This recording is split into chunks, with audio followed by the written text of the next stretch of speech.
It's the Real News Network. I'm Sharmini Pires coming to you from Baltimore. The Tory-led UK government unveiled a proposal for a temporary customs union with the EU on Tuesday. The proposal was blasted as fantasy by the EU Parliament's Brexit coordinator, Guy Verhofstadt. Meanwhile, Keir Starmer, the opposition Labour Party's shadow minister for Brexit, said that there are incoherent and inadequate proposals designed to gloss over deep and continuing divisions within the cabinet. Now, when it comes to Brexit, YouGov polling agency is reporting that there are bitter polarization between UK citizens over Brexit and over the kind of trading relationship the UK can and should have with the EU after the Brexit, with some claiming catastrophic consequences for the UK economy if it doesn't keep access to the single EU market. I spoke to economist and Professor John Weeks earlier and asked him to explain what he thought people need to understand and know about the European Union and the single market. John Weeks is Professor Emeritus of Economics at the University of London and author of Economics of the 1%, How Mainstream Economics Serves the Rich, Obscure Reality and Distorts Policy. Good to have you with us, John. Thank you very much. Good to be back. So, John, let's begin by explaining to us, our audience, the controversy over access to the single market and why it matters. The way to begin is to realize the political context of all of this within Britain, and later I can talk about within on the continent. In Britain, the move to leave, the campaign to leave the European Union was led by the right wing of the Conservative Party. There were some progressives from different groups that supported leaving the European Union, primarily because they were outraged by the way that the leaders of the European Union had treated Greece. And there are many aspects of the European treaties that are not very progressive at all. It has become increasingly a neoliberal project over the last step by step over the last 40 years. So there were some progressives that wanted out of the European Union, but by far the people who, the great majority of the people who led the fight to leave the European Union was the right wing, and they did it for a very specific purpose. They wanted to escape the business regulations on the environment. The environmental constraints are what the UK business sees as constraints on their operations, on the labor regulations, and also on various human rights and civil rights regulations that affect businesses, such as the right to protest, the right to strike, issues such as that. And it's very concrete. It's not at all obscure. About 18 months ago, the Conservative Party had to drop provisions in its bill to reduce the power of trade unions, had to eliminate some provisions of that because they violated European Union law. Okay, so they wanted, the business community wanted out of that. Though it's slightly more complicated than that, because the financial sector in Britain, which is very powerful, was of two minds and is of two minds about this. On the one hand, they don't produce anything, so they don't have to worry so much about work regulations, and though there are still questions of employee rights. On the other hand, they too would like to be free of European regulations. London, along with Dublin, and some other places, such as the Cayman Islands, is a center for money laundering, and it would probably be easier if Britain were out of the European Union. On the other hand, I think that many of the big British banks think that their operations on the continent might be somewhat curtailed were Britain to leave the European Union. Right. All right. So John, let's take a listen to Jeremy Corbyn, leader of the opposition UK Labour Party, speaking to BBC regarding the single market. You've got a reputation as a straight talker and clear answers. There's one issue on which you won't give a clear answer. When you're asked, would you like to see us leave the single market, you can't tell us. The single market is dependent on membership of the EU. What we've said all along is that we want a tariff-free trade, access to the European market and a partnership with Europe in the future. Now, is Jeremy Corbyn's statement that it is not possible to be a member of the single market after leaving the EU accurate? And what's the difference between the single market and the membership, say, for tariff-free access to the market? Well, that's an excellent question about which there's tremendous confusion, tremendous misrepresentation. Strictly speaking, Jeremy Corbyn is absolutely right, and that's partly because legally there's no such thing as a single market. If you look at the European treaties, which I have gone over in great detail, I don't recommend it, it is very tedious. The term single market is never used. The term that is used is the internal market or the European market. As should be obvious, you cannot be a member of the EU internal market unless you are a member of the EU. That's true by definition. However, the press, The Guardian being a good example, and the BBC almost always refer to the internal market as the single market, but there is no such thing as the single market. You might say what is slightly confusing about what Jeremy Corbyn said, and overall I support his position, is that a government of a country which is outside the European Union can negotiate to have the same trade status as a member of the European Union. That is, it doesn't make you part of the internal market, but it means you are rather like an annex to the internal market. You have the same rules and the same rights as a member of the European Union, though that must be negotiated. There's no package where you can say, just sign this little document and you're part of the internal market. It is a rather complex arrangement, and no two countries have the same arrangement with the European Union that aren't members, I mean. Right. And in your article about the single market, you argue that commonly cited arguments for staying in the single market don't stand up to interrogation. And they also neglect the fact that the European Union in this case, was about cooperation. Could you explain that further, and can that kind of cooperation be remodeled here outside of the European Union? The people who are for staying in the European Union, and they are not all, but many of them are the neoliberal wing of the Labour Party. Let me say, I worked during the referendum. I campaigned to remain in the European Union. However, I did not do so for the economic advantages.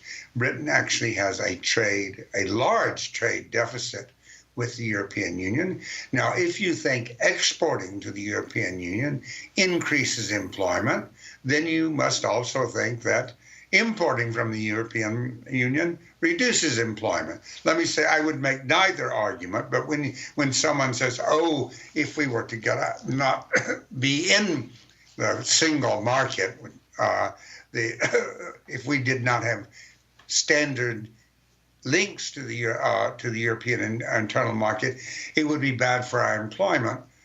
Well, that is either shows ignorance or it shows a complete misunderstanding or misrepresentation. So I would say that the economic advantages of the European Union are not what would be stressed. The reason I supported the European Union is for a couple, there's several, I think, basic reasons. Despite its neoliberal character, its protection of workers' rights and its protection of civil rights and environmental rights is much stronger than was in British law. And in addition to that, the Europeans have had a alarming tendency to go to war with each other during the 19th and the 20th century. And the European Union, I think, is a force for peace among Europeans, but though it's not perfect and we shouldn't get carried away.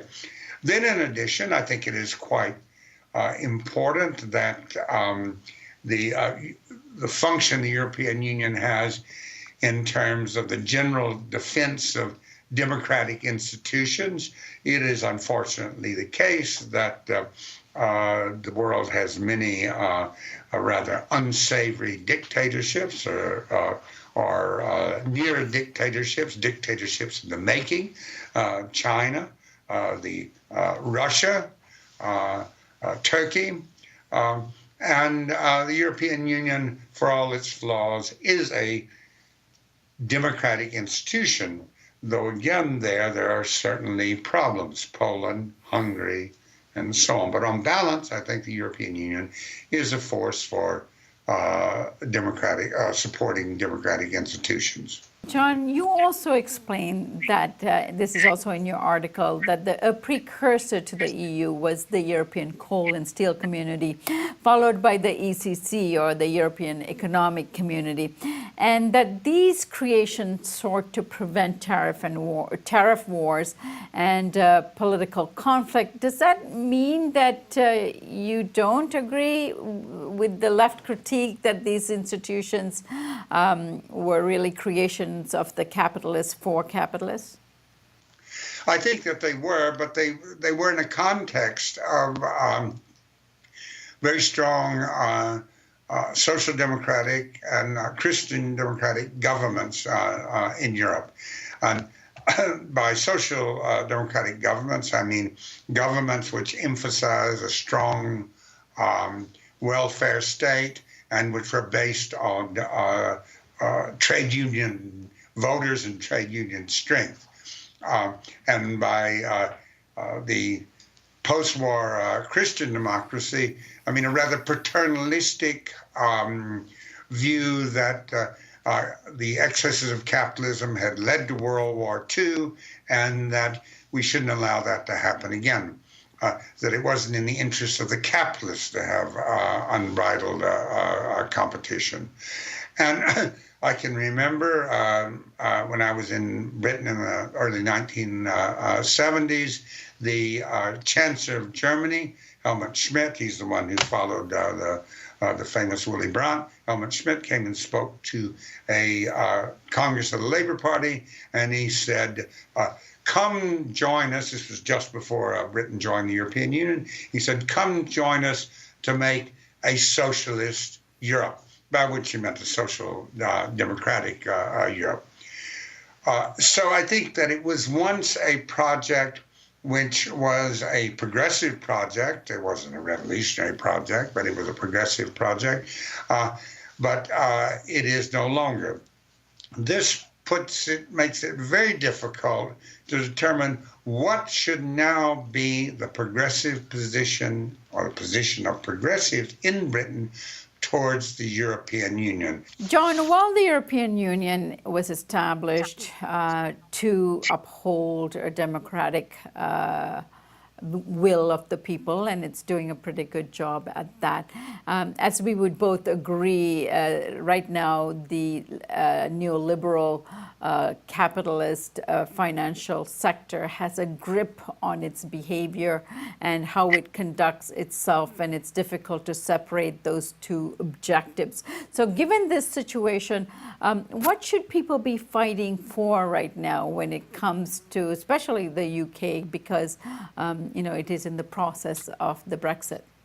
The European Union treaties, as part of their evolution into a neoliberal arrangement, in the last 10 years there have been 2 new treaties, and in those treaties it appears that there is a clause, an article in one of the treaties called the Treaty on the Functioning of the European Union, that could be interpreted as prohibiting renationalization of industries. The Labour Party is committed to the renationalization of transport. Now, in the European Union, transport is a special case, but the Labour Party is quite possibly would enter into other nationalizations that is under discussion, and remaining a member of the European Union might result in making it more difficult to bring those nationalizations about. Another issue is the question of the free movement of capital. In general, I mean, that is one of the requirements for being in the European Union, that there can be no capital controls except over illegal movements, money laundering, drug money, such as that. In general, progressives have not been very keen on the free movement of capital. That is for several reasons. One is you need capital controls of various types to limit the power of the financial sector. Also, the financial sector can use short-term capital movements to undermine governments by a run on the pound or a run on British bonds. So I would think that a Labour government, let me say I have no inside information, and this is a very volatile subject, would at some points consider the possibility of different types of capital regulations. That would not be allowed in the European Union. Then the third thing, which is problematical, is the European Union to be a member of the internal market or associated with it on the same terms. You have to accept what they call the four freedoms, which is a rather grotesque use of the term four freedoms because, as you may know, and some of the watchers may know, Franklin Roosevelt coined that term to mean freedom from want, freedom of religion, and so on. While for the European Union, it's free movement of labor, free movement of capital, free movement of goods, and free access to public services. So that means if a Labour government were to move to nationalize the railroads, they're now in private hands, under European Union rules, it would probably have to throw that nationalization open to bids to the private sector. And for example, if you wanted to put out the, under the National Health Service now, there are many activities, which I regret to say, begun by the Labour Party under Tony Blair, are privatized or out to private bidders. Whether or not those could be renationalized, and whether or not, well, it could be, whether or not that would be in conflict with European law is open to question. So you have all of these issues which the Labour Party leadership must grapple with, while at the same time trying to balance a party in which a majority of its voters are probably for remaining in the European Union. All right. I thank you for both the history lesson and giving us some moral guidance in terms of how to think about these issues right now as they are evolving. I thank you so much for joining us today, John Weeks.